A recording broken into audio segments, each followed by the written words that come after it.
How you going there, fellas? Welcome to episode 119 of ghallора's Beer Reviews.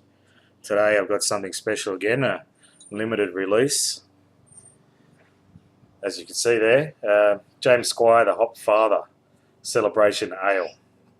So this is a special beer they've released just for a short time, I believe. I don't think it's going to be around for a long time. I don't know if they said months or even weeks, but I'm not sure how many cases they sent out, but yeah, from what I gather, it's not a lot.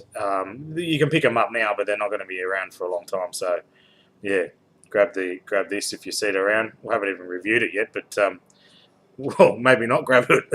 I'm only saying it because I've already had one the other day. So yeah, well, not to give away any secrets, but yeah. So if you see it around a bottle shop and you're keen on trying the James Squire range, yeah, grab it because it's not going to be around for long. Anyway, we'll get into the beer and cover it, eh?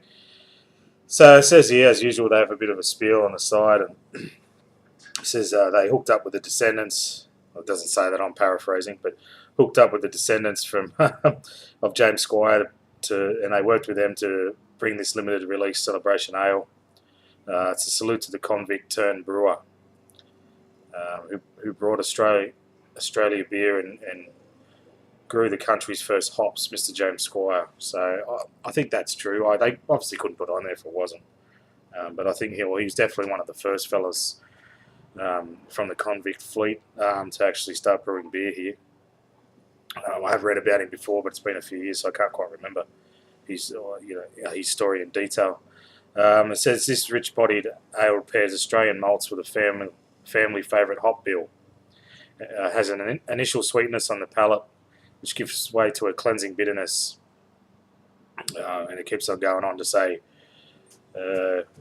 fruity, piney aroma with a spicy character, reminiscent of the man himself. So, yeah, so that's what she looks like. She comes in at 5% alcohol by volume, 345 millilitres. Yeah, as you've probably watched my channel, I haven't done a lot of James Squire stuff, but I don't mind it, eh? They're always pretty good. I've had a few of them over the years, as you can imagine. Anyway, I'll just pop it open. I used to really hammer the amber ale. I haven't drank it for a long time now. They changed its name. I think it's called Can of Nine Tails or something like that. Yeah, I might have to clarify that, but something like that. But yeah, I really like that. But I don't know, I just went off it a bit. I don't know. I suppose there's a lot more choice on the market now, and I haven't bought them for a long time. But yeah. Anyway, getting back to this. So we'll pour him in, see how he looks. Try and get a bit of a head working on it there.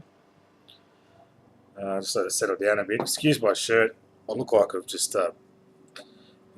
picked this up off the side of the road. But this is just my around the yard sort of shirt.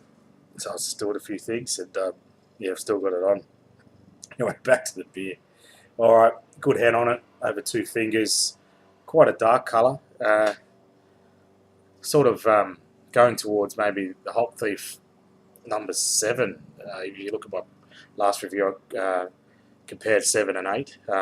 This one isn't as dark as 7, but it's getting towards that sort of. It's got a nice light copper colour, or I suppose almost like a dark golden. If you could probably use that, that'd be more appropriate.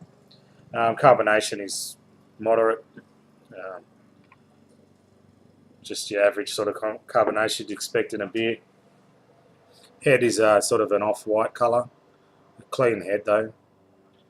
It's got, the bubbles are quite tightly condensed, so it's a decent thickness in the head there.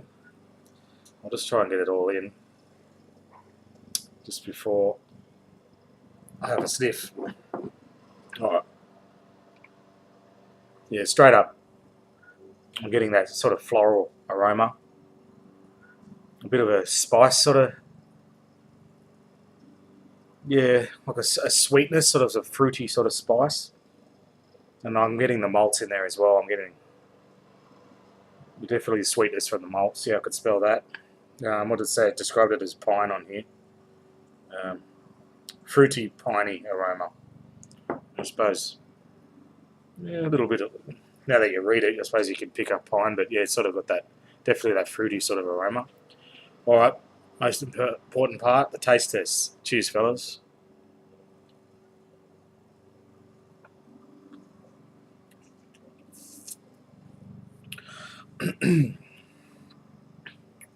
Yeah, that's not bad.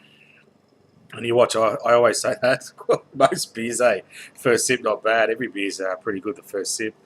I've had some shockers, but there's still the old saying, there's no such thing as a bad beer, just some are better than others.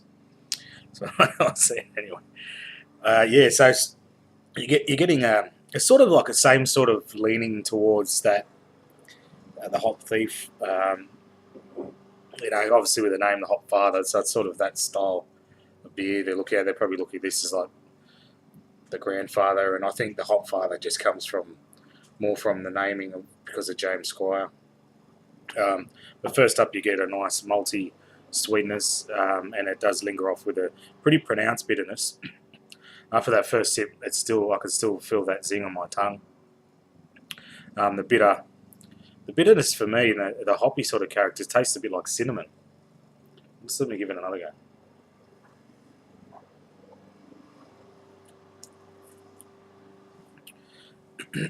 Yeah, nice and malty, quite sweet actually, but it is balanced well with that hot bitterness behind it.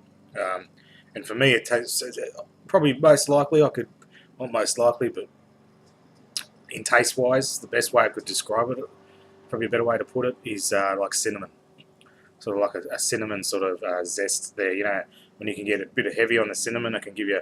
And I'm not saying that this is bad and it tastes like too much cinnamon, but it's just got that nice sort of zest there for me. Yeah, no, it's good. Not bad. I'll give it another sip and give it a score. Yeah, it's nice. All right. In saying that, though, I wouldn't give it as much as the Hop Thief Series 7, but it's definitely up there. Probably better than the 8. For me, it's a bit more maltier, and I like that. It's nice and malty. So, all right, the score. I'll give it a. Oh, I'm leaning between two. I'll give it an 8.5 out of 10. I think that's pretty fair. It's a nice brew. It's not the best beer I've ever had in my life. There's some special ones up there. You go through my reviews and see them. But even that Hop Thief number 7, that was up there. She was good. But this is not bad. It's enjoyable. I think retails for about $50-something a case, $52, $53. So it's a bit steep, but I suppose it's a limited release and it's something different. If you're not that fussed on trying it, just stick to the other James Squire range, or there's plenty of other breweries out there that make similar beers to this. You might even get it cheaper. But if you want to try something different, limited release, give it a go. So 8.5 out of 10 for the Hop Father. Oh yeah, and before I finish, I'd like to thank my very generous neighbour Russell up the road. He donated these to me. Well, not the whole case. Good on him. He gave me a 6-pack, and I thought that was pretty generous. I was hoping just to get one stubby out of it, but yeah, thanks, mate. Cheers, I appreciate that. I'm living off donations a bit at the moment. I've had a few beers thrown my way, so yeah. If anyone wants to donate some beer, I'll send it my way. Send me a PM and I'll give you my address. Yeah, I'm not joking. It's all good. But yeah, so thanks again for watching another ghallora beer review. I'll see you in the next one. Cheers, fellas.